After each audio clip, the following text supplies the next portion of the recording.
내일장 빨간펜 시간입니다. 내일 시장의 중요한 체크포인트 3가지와 더불어서 내일장의 공략주 찾아보겠습니다. 오늘은 정종현 전문가 나와 있습니다. 안녕하세요. 안녕하십니까. 네, 내일장은 어떤 부분들 봐야 될까요? 예, 오늘 오랜만에 유가증권 시장 중심으로 해서의 지수도 좀 오랜만에 좀 많이 올랐고, 제가 지난주 이 시간에도 사실 이제 대선 전까지는 뭐 한 D- 이제 지난주 이 시간이면 한 6일 정도, 7일 정도 남은 상황이었기 때문에 강세 마인드로서 많이 말씀을 드렸는데, 뭐 좀 전에 미증시 전망도 있었습니다만, 대선 이후에 결국엔 다시 또 재협상을 해야 되는 뭐 재정 절벽 문제라든가 아니면 그 이외에 어떤 뭐 변수들이 좀 많이 있다 보니까 사실상 주가가 참 잘 움직이진 않았습니다. 일주일 동안. 그래도 오늘장의 상승을 통해서 목표했던 지수대까지 어떤 움직임이라든가 이런 부분을 좀 기대 범직한 그런 부분이라 좀 볼 수 있겠는데, 자, 내일장은 일단 뭐 오늘 밤에 있을 미국의 대선 결과와 관련되어 있는 부분, 그리고 해외 증시에 대한 영향력이 아무래도 조금 더 영향력을 많이 미칠 수 있을 것 같은데, 그러한 부분에서 3가지 정도 보시면 될 것 같아요. 특히 첫 번째로서는 역시 지수의 상승, 특히나 이제 이번 주는 선물 시장은 외국인, 그리고 현물 시장은 기관 중심의 움직임을 봐야 되는 그런 부분이라 볼 수 있기 때문에 기관 중심의 포트폴리오에 대한 어떤 재편에 대한 기대를 한번 해봄직하다 볼 수 있겠고요. 두 번째로서는 역시 금일 뭐 자동차 업종군의 강세도 그렇습니다만 시장이 지수의 오름폭에 따라서 기존에 강세였던 내수 관련 종목군이라든가 이런 쪽보다는 역시 낙폭과대 업종군들의 메리트가 부각되었다라고 하는 점을 유념해서 보시는 게 좋을 것 같고요. 마지막으로서는 일단 대선 이후와 그리고 이번 주 또 우리나라 옵션 만기일까지 여러 가지 면에서 겹쳐있는 그런 부분이 좀 있기 때문에 또 마냥 계속 오를 거다라고 보기는 좀 힘들겠죠. 1953 내외권역에서의 현금화 관점을 유지하시는 게 좋을 거라는 점에서 3가지 체크로 보도록 하겠습니다. 네, 첫 번째부터 살펴보도록 할게요. 기관 포트폴리오 재편 기대. 주식형 펀드 자금 유출도 예전만큼 빠르게 뭐 나가지 않고. 네, 그렇습니다. 거기다가 이제 종목들 보면은 기관이 어느 한쪽으로 좀 베팅을 하고 있다는 느낌도 많이 들 정도로 적극적으로 매수를 하거나 적극적으로 좀 매도를 하는 편인 것 같아요. 뭐 이런 예가 좀 맞을지는 모르겠습니다만 사실 이제 빙그레라는 회사의 주식이 있지 않습니까?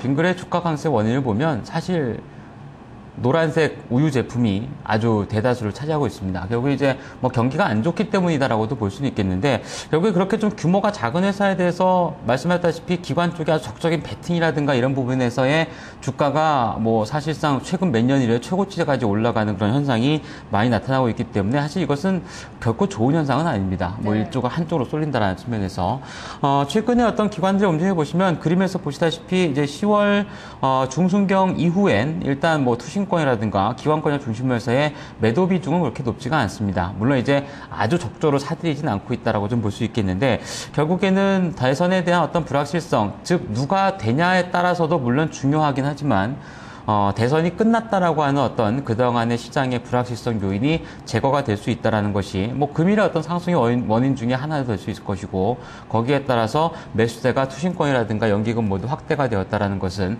그만큼 지금 주식형 펀드 쪽의 편입 비중이 기관이 지금 연중 최저치 수준입니다. 즉 이제 자금 여력이 아직 상당히 많이 있다라는 거죠. 그만큼 환매도 많이 있었다라는 것도 될 수는 있겠습니다만, 최근 1900선 내외권역에서는 뭐 환매와 관련되는 부분보단 오히려 자금에 대한 간간히 유입 자체가 오히려 강화되고 있다라는 점, 즉 매수의 어떤 레인지가 굉장히 많이 커져 있는 양상이기 때문에 뭐 시장이 좋아지거나 불확실성이 제거가 되는 그런 모습을 보인다라면 언제든지 기관은 분명히 편입에 대한 비중을 확대시킬 가능성이 높습니다. 네. 그리고 이제 그것이 어디로 들어가냐에 따라서 뭐 시장의 어떤 주도를 하는 업종이라든가 종목군이 좀 달라질 수는 있겠습니다만, 대체적으로 매수 우위를 기록할 수 있다라면은 결국엔 시장의 약간 좀 긍정적인 면을 볼 수 있을 만한 요인이 되지 않을까 보여집니다. 네, 연기금도 뭐 한 달 새 유가증권 시장에서 1조 원가량 매수를 했고, 네, 앞으로도 여력이 많이 남아있다는 점에서 기대가 될 것 같습니다.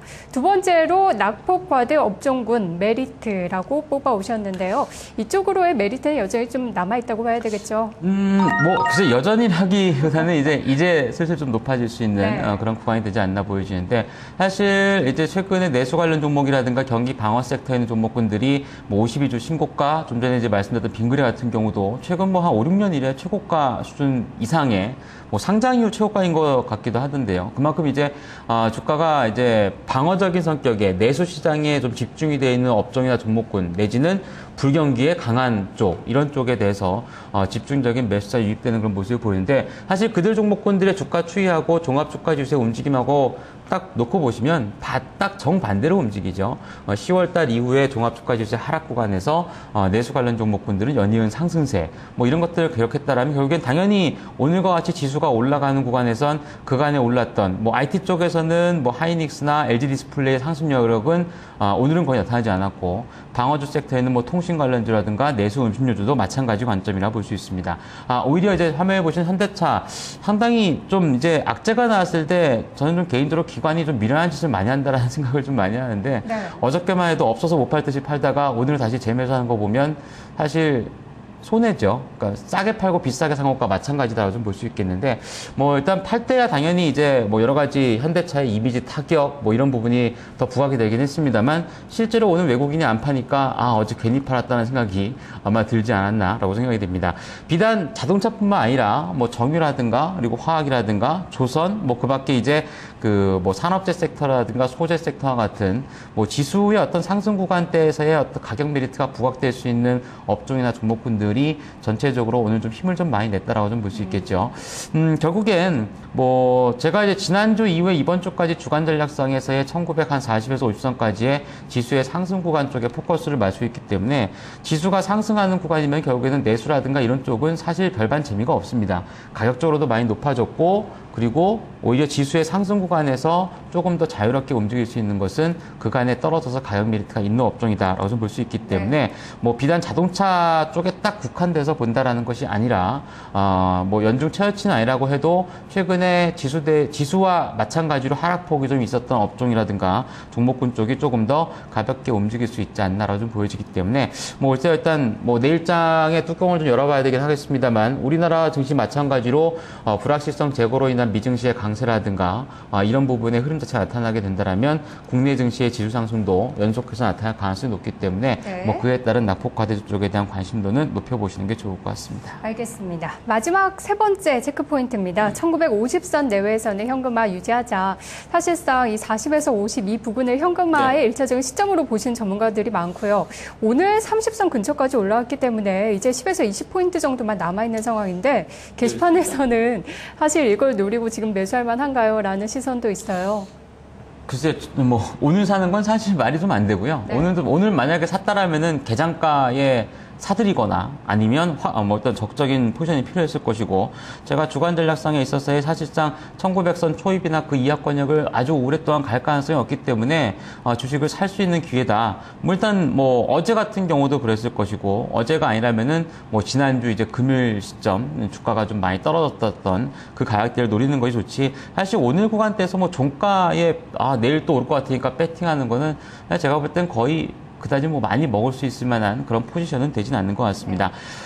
일단 뭐 불확실성 제거에 따른 반등 구간이라고 하는 게 가장 맞습니다. 지금은 어떤 뭐 오늘의 상승을 해서 추세를 그려서 상승 쪽으로 나갈 것이냐라고 하는 부분에서는 사실 크게 신뢰도가 높지가 않습니다. 단적으로 본다고 해도 여러분들도 잘 알고 있다시피 뭐 이번 주에 대선이 끝난 이후 뭐 목요일자 이후에 뭐 중국의 전인대 기대 뭐 이것은 사실 뭐 말로 표현할 수 있을 만한 어떤 기대 막연한 좀 기대라고 좀 볼 수 있을 것 같고요. 오히려 실제로는 만기 주간이죠. 만기 주간에다가 누가 되든 간에 결국은 재정 절벽과 관련되어 있는 부분에 대해서 미국 대선 이후에 논의가 좀 빠르게 또 진행될 수 있다라고 하는 점은 뭐 아직은 100% 불확실성이 제거가 되었다라고 보기는 조금 힘듭니다. 물론 이제 롬니 후보가 되면 이제 뭐 재정 절벽과 관련되는 부분에 대해서는 뭐 좀 일사천리로 진행될 수도 있다라고 언급이 되고 있습니다만 반대로 또 악재로 본다라면은 그동안의 양적 완화 정책에 대한 반대 깃발을 들었기 때문에 오히려 전체적인 증시에는 부정적인 역할을 해줄 가능성이 높고 오바마가 당선이 돼도 뭐 증시에는 좋긴 하겠지만 재정 절벽 문제가 바로 코앞에 와 있다라고 하는 것이 결국에 이제 의회와 어떤 협상을 통해서 나타날 수 있는 난항들이 좀 많이 있기 때문에 사실상 내일의 어떤 지수의 추가적인 상승이 진행된다고 해도 뭐 그것이 뭐 2000포인트를 향한 상승이라든가 아니면 연말 랠리의 시작이라든가 이런 쪽에서 해석하기는 조금 무리수가 있습니다. 제가 일전에 한번 그 2000년과 2004년, 2008년 모두 대선 전 일주일 전 흐름하고 대선 이후의 주가 움직임을 아마 설명을 잠깐 그 이후 거는 안 드렸던 것 같은데 아마 네. 차트 찾아보시면 2000년, 2004년, 2008년 모두 11월 달 초순경에 있었던 대선 이후의 주가가 연이어 상승했던 적이 거의 없습니다. 그러니까 오히려 그 이후에는 횡보 구간이 나타나거나 아니면 사안에 따라서는 약간 하락하는 구간이 나타났다는 점을 감안해 보면 국내 증시도 그와 마찬가지 될 가능성이 높지 않나 보여지기 때문에 지수의 추가적인 상승 구간에서의 1940이나 1950 딱 이렇게 지수를 딱 잘라서 보지 않는다고 해도 일정 수준의 지금 지수대에서의 추가적인 상승이라면 추격 매수보단 오히려 일정 부분이라도 현금화를 통해서 부분적으로 차익 실현하시는 것이 좋다라고 좀 보여집니다. 네, 종목 선별이 중요할 것 같은데요. 관심 업종이랑 종목 함께 들어볼게요. 예, 일단 단기적으로는 뭐 지수의 상승세가 예상되고 있는 그런 구간이기 때문에 뭐 금일 강세를 기록했던 낙폭과대 업종군 쪽에 뭐 자동차라든가 정유화학, 조선 쪽에 대한 관심도를 높여 나가시는 게 좋을 것으로 판단이 되고 뭐 일정 수준의 상승 이후 현금화를 하고 나서 빠르게 또 트레이딩을 하고 싶다라고 본다라면 결국에는 이제 오늘이나 내일장까지 눌릴 내수 업종군에 대한 관심도를 다시 또 순환매로서 노려보면은 괜찮겠죠? 뭐 그 정도 어떤 그림만 그려놓고 대응을 하시면 크게 무리는 없을 것 같습니다. 네, 종목은요? 네, 일단 오늘 뭐 소재 업종인 고리아연을 갖고 왔는데요. 일단 간밤에 금 가격이 상승했다는 것도 그렇고 아무래도 뭐 저도 이제 뭐 다른 나라의 어떤 대선 결과를 예측한다는 것 자체가 좀 무리수가 되긴 하겠지만 아무래도 현재 어떤 여론조사라든가 이런 것을 보면 오바마 쪽이 조금 더 확률적으로 높아지고 있는 그런 구간인데요. 그냥 당선이 되었을 당시에 뭐 달러의 약세 구간이라든가 거기에 따른 원자재의 강세 이런 부분이 진행될 수 있다라고 하는 풍문이 있어서 일단 고려안을 갖고 왔습니다.